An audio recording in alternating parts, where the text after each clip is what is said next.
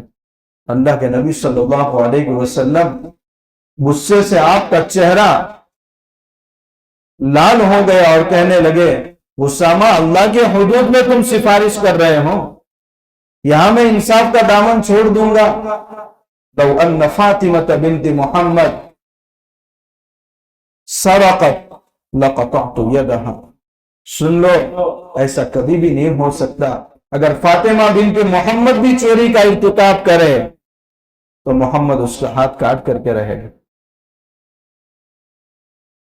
یہ کیا ہے؟ اونچے خاندان والے ہیں تو معاملہ چھپا دیا جائے، اور غریب خاندان کا معاملہ ہو تو اس کو ہوا دی جائے. اللہ کے نبی صلی اللہ علیہ وسلم نے اس عورت کے ہاتھ کاٹنے کا حکم دیا. حضرت عائشہ رضی اللہ تعالیٰ عنہ فرماتی ہیں اس عورت نے بعد میں ایسی توبہ کی کہ اکثر میرے پاس آیا کرتی تھی اور اس کی عبادت کا تذکرہ میں حضور کے سامنے کیا کرتی تھی. لیکن اللہ کے نبی صلی اللہ علیہ وسلم نے انصاف کا دامن ہاتھ سے نہیں چھوڑا. مدینہ گئے، عبداللہ ابن مسعود رضی اللہ تعالیٰ عنہ ابھی چونکہ مدینہ گئے ہیں، ابتدائی دور ہے، ان کے حق کی زمین اللہ کے نبی صلی اللہ علیہ وسلم نے عبداللہ ابن مسعود رضی اللہ تعالیٰ عنہ کو ایسی جگہ پر عطا فرمائی جہاں انصار کے باغات اور ان کے کھیت تھے، اور یہ تھے مہاجر. کچھ انصار کے لوگ آئے، سفارش کی، یا رسول اللہ یہ ہمارے لیے اجنبی ہیں، ابھی مکہ سے آئے ہیں، ان کو ایسی جگہ جگہ دے دی جائے، ان کا حق نہیں مارنا، ایسی جگہ جگہ دی جائے کہ ہمارے درمیان ان کی جگہ نہ ہو. انصار تھے، بے شمار قربانیاں دی تھی، اللہ کے نبی صلی اللہ علیہ وسلم کا ویلکم کیا تھا، مگر اللہ کے نبی صلی اللہ علیہ وسلم نے انصار کا ناراض ہونا پسند کیا، مگر کہا عبداللہ بن مسعود کی جگہ کا حق وہاں ہے تو میں اس جگہ کو بدل کر کہیں اور نہیں دے سکتا. بعد میں پتا چلا کہ عبداللہ بن مسعود کون شخصیت تھی جن کو اللہ نے اس امت کا سب سے بڑا مفتی کا درجہ دیا تھا. حضرت عمر رضی اللہ تعالیٰ عنہ فرماتے تھے اے کوفہ والوں، میں اپنی ذات کو چھوڑ کر اتنا بڑا آدمی تمہارے حوالے کر رہا ہوں، اس کی قدر کرنا. لیکن اللہ کے نبی صلی اللہ علیہ وسلم نے انصار سے اتنا گہرا تعلق ہونے کے بعد جب بات انصاف کی آئی تو ان کو ناراض کیا، مگر انصاف کا دامن ہاتھ سے نہیں چھوڑا. اللہ کے نبی صلی اللہ علیہ وسلم کی یہ جو صفت عدل ہے، یہ وراثت میں سب سے زیادہ ملی تھی حضرت عمر رضی اللہ تعالیٰ عنہ. بے شمار واقعات ہیں، آپ الفاروق علامہ شبلی رحمت اللہ علیہ کی پڑھ لیجئے، مگر کتنی مرتبہ مواقع ایسے آئے. عمرو ابن عاص رضی اللہ تعالیٰ عنہ کو مصر کا حاکم بنا رکھا تھا. ایک مصر کا شخص آیا اور آ کر کے کہنے لگا امیر المؤمنین آپ کے وہاں مجھے پناہ دی جائے. حضرت نے فرمایا بالکل مضبوط پناہ تم کو حاصل ہے. کہ ایک شکایت لے کر آیا ہوں. اور کیا شکایت ہے؟ کہ عمرو بن عاص رضی اللہ تعالیٰ عنہ جو مصر کے حاکم ہیں، ان کے بیٹے محمد ابن عمرو ابن عاص اور میرے درمیان ریس لگی تھی، میں اس میں آگے بڑھ گیا. یہ چونکہ حاکم کے بیٹے تھے تو انہوں نے مجھے درے مارے. حضرت عمر رضی اللہ تعالیٰ عنہ نے خط لکھا عمرو ابن عاص رضی اللہ تعالیٰ عنہ کو، آپ فوراً مدینہ آئے، اپنے بیٹے کو بھی ساتھ میں لائے. بیٹے کو بھی ساتھ میں لائے، پورا معاملہ سنا اور اس مصری شخص کو کہا ہاتھ میں درہ لو اور محمد ابن عمرو ابن عاص کو درے مارو. درے مارنے کے بعد حضرت عمر رضی اللہ تعالیٰ عنہ نے حضرت عمرو ابن عاص رضی اللہ تعالیٰ عنہ سے کہا کب سے بیٹے میں تمہارے عہدے کا گھمنڈ آیا ہے؟ تم نے تربیت نہیں کی. انصاف کی بات کتنا بھی بڑا آدمی ہو، مگر حضرت عمرو ابن عاص رضی اللہ تعالیٰ عنہ نے فرمایا امیر المؤمنین اس معاملے کا علم مجھے نہیں تھا، اگر یہ بندہ میرے پاس شکایت لے کر آتا تو میں اپنے بیٹے کو بھی سزا دیتا. تو حضرت عمر رضی اللہ تعالیٰ عنہ کا تو انصاف، ایک مرتبہ ایک دیہاتی سے گھوڑا خریدا، خریدتے وقت صحیح سلامت ہے، سوار ہو کر کے آگے گئے، تھوڑا چلنے کے بعد سواری تھکنے لگی، واپس آئے، دیہاتی سے کہا کہ بھئی تم نے گھوڑا اچھا نہیں دیا۔ تو اس دیہاتی شخص نے کہا بھئی میں نے تو گھوڑا اچھا دیا تھا، آپ نے دیکھا اس وقت کوئی عیب نظر نہیں آیا، بعد میں چل کر اس میں عیب پیدا ہو گیا تو میں کیسے واپس لوں؟ حضرت عمر رضی اللہ تعالیٰ عنہ نے فرمایا چلو ہم دونوں کسی کے پاس جائیں گے اور انصاف کرائیں گے۔ قاضی شریح بن حارث کندی رضی اللہ تعالیٰ عنہ کے پاس گئے کہ ہمارے درمیان انصاف کرو، میں نے اس سے گھوڑا خریدا، اس پر سوار ہوا، تھوڑا آگے جا رہا تھا اور سواری تھکنے لگی، میں اس کو واپس کر رہا ہوں مگر واپس نہیں لے رہا ہوں۔ تو قاضی شریح نے کہا امیر المؤمنین، جس وقت آپ نے خریدا تھا اس میں عیب تھا اور اس وقت تو عیب نہیں تھا، جب عیب نہیں تھا بعد میں پیدا ہوا ہے تو اس نے تو صحیح سلامت سواری آپ کے حوالے کی ہے اور اس کی قیمت اس نے لی ہے، آپ واپس کرنے کے حقدار نہیں ہیں۔ فیصلہ انہی کے حق میں سنایا کہ آپ کا فیصلہ یہی ہے؟ ہاں امیر المومنین فیصلہ تو یہی ہے اور انصاف کا تقاضا یہی ہے کہ آپ کو آج سے کوفہ کا جج بنا رہا ہوں، آپ مجھے بھی صاف صاف انصاف کی باتیں سنا رہے ہیں، آپ ہی میری ماتحت اور رعایا کے درمیان انصاف کر سکیں گے۔ یہ قاضی شریح رضی اللہ تعالیٰ عنہ کو کوفہ کا جج بنا دیا اور 60 سال تک اس عہدے پر وہ فائز رہے۔ 100 سال سے ان کی عمر زیادہ ہو گئی، پھر کسی نے خط لکھا، تب انہوں نے استعفیٰ دیا۔ حضرت عمر رضی اللہ تعالیٰ عنہ نے ان کو جج بنایا تھا، حتیٰ کہ کوفہ میں حضرت علی رضی اللہ تعالیٰ عنہ، حضرت امیر معاویہ رضی اللہ تعالیٰ عنہ، ان کے زمانے میں فیصلے یہ کرتے تھے۔ ایک مرتبہ حضرت علی رضی اللہ تعالیٰ عنہ کی ایک زیرہ گم ہو گئی، کئی مرتبہ تلاش کی مگر ملی نہیں۔ ایک ذمہ شخص جو دارالاسلام میں ٹیکس پے کر کے رہتے ہیں اور اسلامی حکومت ان کی عزت کی، مال کی حفاظت کی ذمہ داری لے لیتی ہے، ایسے شخص کو اسلام میں کہا جاتا ہے ذمہ۔ حضرت علی رضی اللہ تعالیٰ عنہ نے دیکھا کہ میری زیرہ تو اس ذمہ کے پاس ہے، دعویٰ کیا کہ یہ زیرہ میری ہے۔ اس ذمہ نے کہا کہ یہ زیرہ آپ کی نہیں ہے، آپ کیسے کہہ سکتے ہیں؟ معاملہ گیا عدالت میں۔ عدالت میں جج کون تھے؟ قاضی شریح رضی اللہ تعالیٰ عنہ۔ انہوں نے کہا امیر المومنین آپ کا دعویٰ ہے کہ یہ زیرہ آپ کی ہے تو آپ 2 گواہ پیش کریں۔ کہ میرے پاس 2 گواہ ہے، یہ میرا غلام قنبر ہے اور میرا بیٹا حضرت حسن ہے۔ کہ آپ نے 2 گواہ تو پیش کیے مگر 2 گواہوں میں ایک گواہ آپ کا بیٹا ہے اور بیٹے کی گواہی باپ کے حق میں معتبر نہیں ہوتی۔ یہ اختلافی مسئلہ تھا۔ حضرت علی رضی اللہ تعالیٰ عنہ بیٹے کی گواہی معتبر مانتے تھے اور قاضی شریح رضی اللہ تعالیٰ عنہ بیٹے کی گواہی باپ کے حق میں معتبر نہیں مانتے تھے۔ حضرت علی رضی اللہ تعالیٰ عنہ نے فرمایا اب اس کی گواہی معتبر نہیں مان رہے جس کے بارے میں اللہ کے نبی صلی اللہ علیہ وسلم نے جنت کی بشارت دی ہے۔ آپ نے وہ روایت نہیں سنی الحسن والحسین سیدہ شباب اہل الجنہ، آپ اس کی گواہی کو ٹھکرا رہے ہیں۔ فرمایا 2 گواہ تو آپ کے پاس نہیں ہے، بیٹے کی گواہی باپ کے حق میں معتبر نہیں ہے، انصاف کا یہی تقاضا ہے زیرہ آپ اسی کے حوالے کر لیں۔ حضرت علی رضی اللہ تعالیٰ عنہ نے عدالت میں وہ زیرہ اسی کے حوالے کر دی۔ اس ذمہ نے کہا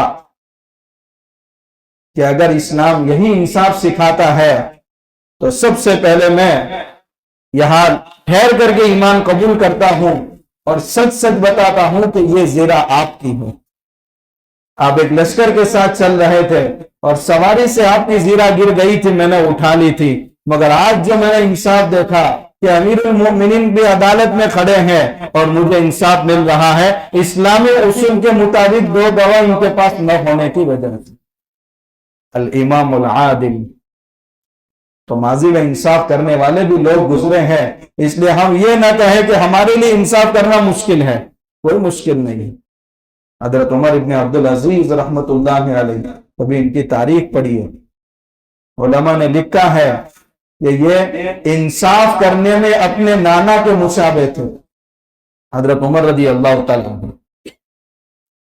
اور زہد اور تقوی میں حسن بصری رحمت اللہ علیہ کے مشابہ تھے، اور علم میں امام ابن شہاب زہری رحمت اللہ علیہ کے مشابہ تھے۔ یعنی تینوں باتیں تھی، انصاف بھی تھا، زہد اور تقوی بھی تھا، اور علم بھی تھا۔ کیا انصاف انہوں نے قائم کیا۔ ان کے زمانے میں البدایہ والنہایہ، یہ عربی میں تاریخ کی معتبر کتاب سمجھی جاتی ہے۔ موسیٰ ابن ایمن الرائی وہ فرماتے ہیں کہ میں جنگل میں محمد ابن عیینہ کی بکریاں چرا رہا تھا، روزانہ اسی جنگل میں شیر اور بکریاں ایک ساتھ چارہ چر رہے۔ ایک دن ایسا حادثہ ہوا کہ ایک شیر نے بکری پر حملہ کر دیا۔ انہوں نے کہا شاید آج وہ دن لگ رہا ہے کہ کسی ولی کامل کا انتقال ہوا ہے اور انصاف کا جنازہ دنیا سے اٹھ گیا۔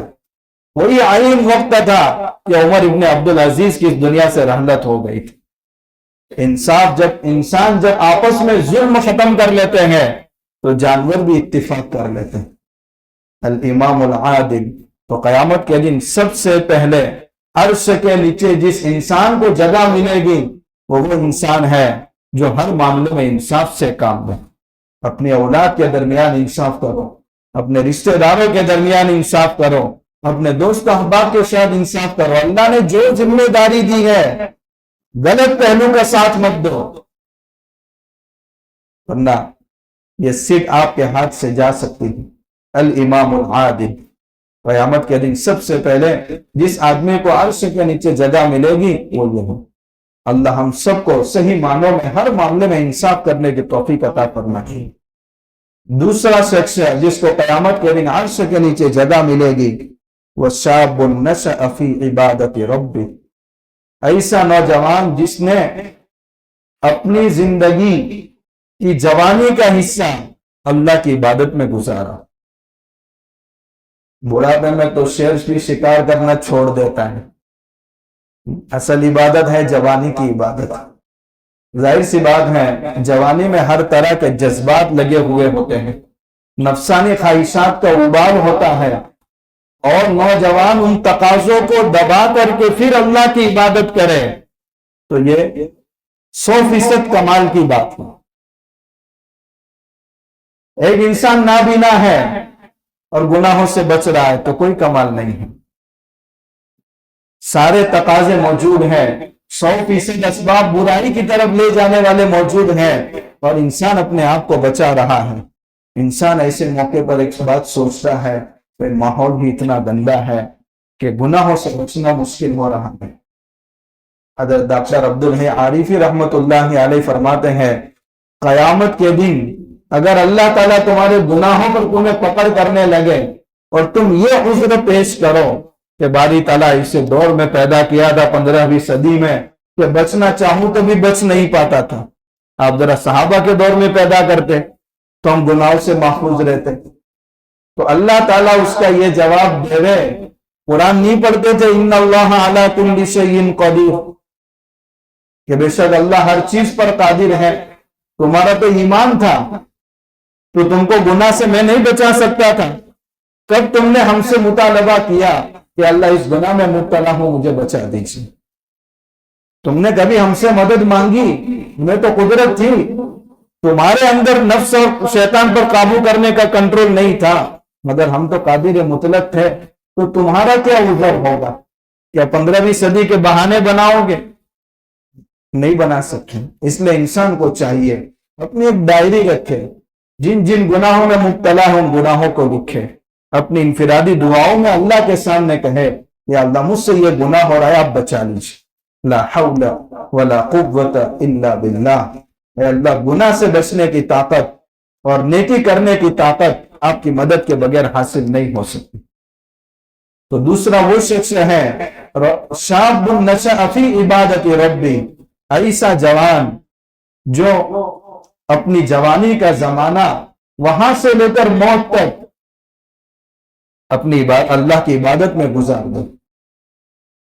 امام غزالی رحمت اللہ علیہ کی ایک کتاب ہے مکاشفت القلوب، اس میں ایک نوجوان شخص کا واقعہ لکھا ہے۔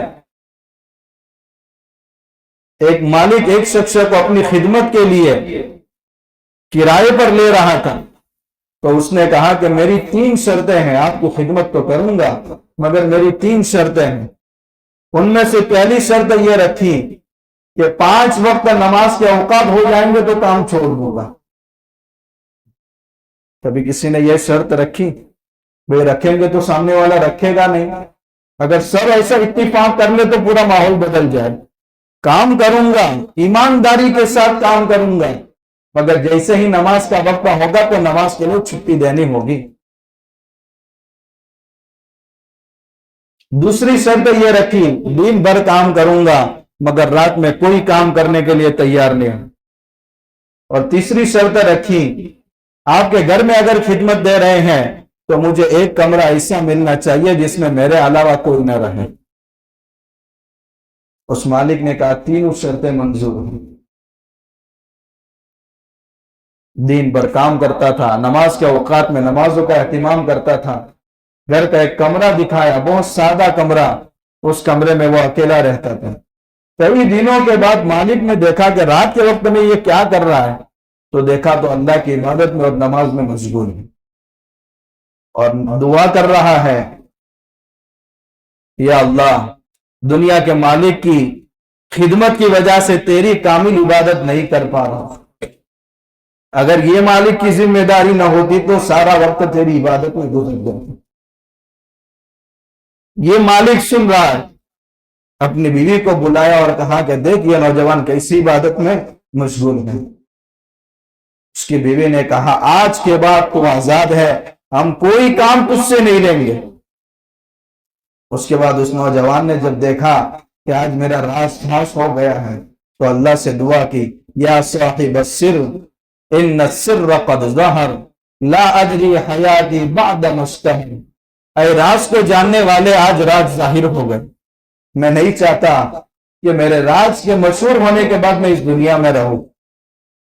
یعنی عبادت تک یہاں تک چھپایا، اور جب راز ظاہر ہو رہا ہے تو اب موت کی تمنا کر رہا ہے کہ میری عبادت مشہور ہو گئی۔ شاب نشأ فی عبادت ربی، کہاں ہے آج ہمارا نوجوان جو نمازوں کے اوقات میں نہیں دکھ رہا ہے؟ فجر میں صرف بڑی عمر کے لوگ نظر آتے ہیں، کیا رات میں تمہاری نیند پوری نہیں ہوتی؟ اللہ تبارک و تعالیٰ نے جہاں سورہ زاریات میں متقیوں کے اوصاف ذکر کیے ہیں، اس میں 3 وصف متقیوں کے ذکر کیے، ان میں ایک وصف ہے وَقَانُوا قَلِيلًا مِّنَ اللَّيْلِ مَا يَهْجَعُونَ، کہ رات کے وقت میں بہت کم سوتے ہیں، یعنی عشاء کے بعد فوراً سونے کا ان کا معمول ہے، اور آخری پہر میں وَبِالْأَسْحَارِ هُمْ يَسْتَغْفِرُونَ، آخری پہر میں اٹھ کر اللہ کی عبادت کرتے ہیں۔ اللہ نے نیک بندوں کا ذکر کیا تو تعلق کا پتہ رات کے آخری پہر میں چلتا ہے۔ کم سے کم عشاء میں رات کا اللہ سے تعلق کا اظہار کر لیں، فجر میں اللہ سے تعلق کا اظہار کر لیں، تہجد کا اہتمام نہیں ہوتا تو وَبِالْأَسْحَارِ هُمْ يَسْتَغْفِرُونَ، اور جن کا اللہ سے تعلق نہیں ہوتا وہ رات کا ابتدائی وقت گناہوں میں گزار لیتے ہیں اور صبح کا وقت سونے میں گزار لیتے ہیں۔ اللہ تعالیٰ تو فرماتے وَبِالْأَسْحَارِ هُمْ يَسْتَغْفِرُونَ، ہمارے بندے وہ ہیں رات کے آخری حصے میں عبادت کرنے کے بعد استغفار کر رہے ہیں، یعنی ان کی عبادتیں ان کو مغرور اور گھمنڈ کرنے والی نہیں بناتی بلکہ ہم سے عاجزی کر رہے ہیں۔ تو ایک وہ نوجوان اپنی جوانی کو قیمتی سمجھو، یہ چلے جانے کے بعد پھر دوبارہ ہاتھ میں نہیں آتی۔ آج کا سورج نکل گیا، یہ جمعہ کا دن دوبارہ کبھی بھی نہیں آئے گا۔ تو دوسرا وہ شخص ہے جس نے جوانی میں اللہ کی عبادت شروع کی اور موت تک اللہ کی عبادت کرتا رہا، اللہ تعالیٰ قیامت کے دن اس کو عرش کے سائے کے نیچے جگہ عطا فرمائے گا۔ تیسرا شخص ہے وَرَجُلٌ قَلْبُهُ مُعَلَّقٌ فِي الْمَسَاجِدِ، ایسا آدمی جس کا دل اللہ کے گھر میں اٹکا ہوا، جیسے دل موبائل کے ساتھ اٹک جاتا ہے۔ امام صاحب نے 2 سلام پھیری کہ فوراً قبولیت کا میسج آیا یا عدم قبولیت کا میسج آیا۔ کوئی رات اور کوئی دن ایسا خالی نہیں جاتا، تھوڑی دیر نہیں دیکھا، تو چین نہیں آتا. یہ ہے قلب اٹکا ہوا ہے موبائل کے ساتھ. ایسا قلب اٹک جائے اللہ کے گھر کے ساتھ. یہ حدیث سمجھا رہا ہوں اور زمانے میں بہت آسان ہے سمجھنا کہ مسجد سے دل اٹک جائے کیا مطلب. نماز 2 وقتوں کے ساتھ پڑھے, اہتمام کے ساتھ پڑھے اور انتظار کے ساتھ پڑھے. ایسا بندہ, اس کا یہ مطلب نہیں 24 گھنٹے مسجد میں بیٹھ جائے. اس کا مطلب یہ ہے کہ نماز اس کو یہ فکر دامن گیر ہو کہ میری نماز قضا نہیں ہونے پائے, کیسے بھی حالات آ جائے مگر نماز قضا نہ ہونے پائے, میری جماعت میں چھوٹنے پائے. یہ ہونا ہی نہیں چاہیے کہ وقت نکل جائے اور میرے ذمے میں فرض باقی رہ جائے. تو نماز کا اتنا اہتمام ہو کہ ہمیشہ جماعت ملنے کا اس کو شوق ہو, اور ایک نماز سے فارغ ہو گیا تو دوسری نماز کو اس کو انتظار رہے. اپنے وقت کو اس انداز سے ترتیب دے رہا ہے, میں ابھی جمعہ سے فارغ ہو رہا ہوں, عصر کے لیے جانا, دن میں مسلسل عصر کے لیے جانا. اس وقت میں کوئی ٹائم کا مطالبہ کر رہا ہے, بھائی میری نماز کا وقت ہے, بس آدمی وہی بتائے میری نماز کا وقت ہے, اتنے بجے میری نماز کا وقت ہے, میری جماعت کا وقت ہے, اس وقت میں 15 منٹ ملاقات نہیں ہو سکتی. تو ایسا بندہ جس کا دل اللہ کے گھر میں اٹک جائے, قیامت کے دن اللہ تعالیٰ اس کو اپنے عرش کے سائے نیچے جگہ عطا فرمائے. اس سے اندازہ لگائے کہ نماز کی اہمیت کیا ہے. اب اللہ کے نبی صلی اللہ علیہ وسلم کی, بلکہ حضرت ابراہیم علیہ السلام جب وادی غیر ذی زرع میں اپنی بیوی اور بچے کو چھوڑ رہے ہیں تو اللہ سے کیا دعا کر رہے ہیں, ربنا انی اسکنت من ذریتی بواد غیر ذی زرع عند بیتک المحرم ربنا لیقیموا الصلاۃ. اے اللہ ان کو تنہائی آج نصیب ہوئی ہے تاکہ وہ نماز کا اہتمام کریں, یعنی عبادت کے لیے فارغ ہو گئے. کبھی دعا کرے رب اجعلنی مقیم الصلاۃ ومن ذریتی, اللہ مجھے اور میری اولاد کو نماز کا اہتمام کرنے والا بنا. اللہ کے نبی صلی اللہ علیہ وسلم کو بے نمازی کی حالت برداشت نہیں ہوتی. جب پوری سیرت پڑھ کر کے دیکھیے, جماعت کے محتمین کون تھے؟ حضرت بلال حبشی رضی اللہ تعالیٰ عنہ. کبھی حضور فرماتے تھے قم یا بلال, وہ بلال کھڑے ہو جاؤ, ارحنی بالصلاۃ, نماز کے ذریعے ذرا مجھے راحت پہنچا. یعنی اب جماعت کا ذرا اہتمام شروع کرو, نماز پڑھ کر کے راحت, قلبی راحت حاصل کریں گے. قم یا بلال ارحنی بالصلاۃ. اللہ کے نبی صلی اللہ علیہ وسلم پر سب سے زیادہ ٹف دن اگر کوئی تھا تو وہ طائف کا دن تھی, مگر اللہ کے نبی صلی اللہ علیہ وسلم نے اتنا صبر کیا, آپ نے کوئی بد دعا نہیں دی. اللہم اہد قومی فإنہم لا یعلمون, اللہ میری قوم کو ہدایت دے, جانتی نہیں دی. مگر غزوہ احزاب کے موقع پر جن سے مقابلہ تھا, اس مقابلے کی مشغولیت کی وجہ سے حضور کی عصر کی نماز قضا ہو گئی. اللہ کے نبی صلی اللہ علیہ وسلم نے ایسے لوگوں کو اتنی بھیانک بد دعا دی ہے کہ شاید تاریخ میں, سیرت میں اتنے بھیانک الفاظ نہیں ملتے. ملا اللہ قبورہم وبیوتہم نارا, کیونکہ ان کی وجہ سے عصر کی نماز قضا ہوئی تھی. اللہ کے نبی صلی اللہ علیہ وسلم نے فرمایا انہوں نے مجھے صلاۃ وسطیٰ یعنی عصر کی نماز سے روک دیا, اللہ ان کے گھروں کو اور ان کی قبروں کو آگ سے بھر دے. اتنی بھیانک بد دعا کیوں؟ اللہ کے نبی صلی اللہ علیہ وسلم کو نماز کا چھوڑنا برداشت نہیں ہو رہا. اس لیے ہمیں اہتمام کرنا چاہیے کہ ہمارا قلب بھی اللہ کے گھر کے ساتھ اٹکا رہے, یعنی ہماری نمازوں کا پڑھنا بھی اہتمام کے ساتھ ہو اور انتظار کے ساتھ. تبھی اللہ کے عرش کے سائے کے نیچے ہم جگہ پا سکتے ہیں. ابھی تو 3 کا ذکر ہوا ہے اور کل 7 ہیں, 4 باقی ہیں. انشاءاللہ ان کا ذکر آئندہ جمعہ میں موقع ملا تو کریں گے. اس سے پہلے 2 جمعہ میں جو موضوع چل رہا تھا کہ اللہ کے نبی صلی اللہ علیہ وسلم نے اس امت میں جھگڑے کو کسی قیمت پر برداشت نہیں کیا. ہر آدمی کو چاہیے کہ اپنا ایک ڈائری میں, ایک پیج میں لکھے کہ میرا کس کے ساتھ جھگڑا چل رہا ہے, تو انشاءاللہ ترتیب بنانا آسان ہو جائے گا اور ان سے صلح کرنا بھی آسان ہو جائے گا. ایک شخص آیا اور کہا کہ میرا فلاں کے ساتھ جھگڑا ہے اور میں بولنا چاہتا ہوں, تو میں نے کہا میں آپ کی پوری مدد کروں گا. اگر وہ آپ سے بات نہیں کریں گے تو میں بات کر کے. ایک بندہ آیا, کہا میرے 2.25 لاکھ روپے ایک شخص نہیں دے رہا ہے, میں ہائی کورٹ میں جانا چاہتا تھا لیکن میں نے معاف کر دیا. تو یہ ہے بڑا دل. جب اللہ کے نبی صلی اللہ علیہ وسلم نے اتنا دل بڑا کیا ہے تو ہم بھی دل بڑا کریں. ہم بھی تو ان کے عاشق ہیں, انہی کے نقش قدم پر چلنے والے ہیں.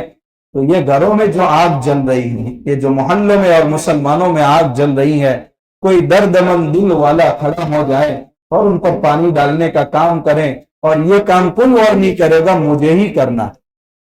میرا تعلق کن کن لوگوں سے ہے اور کہاں آگ جل رہی ہے, میں خود ہی پانی ڈالوں. اللہ عفو خلق کریم, معاف کرنا اچھی عادت ہے. میں اللہ کے لیے سب بھول جاؤں.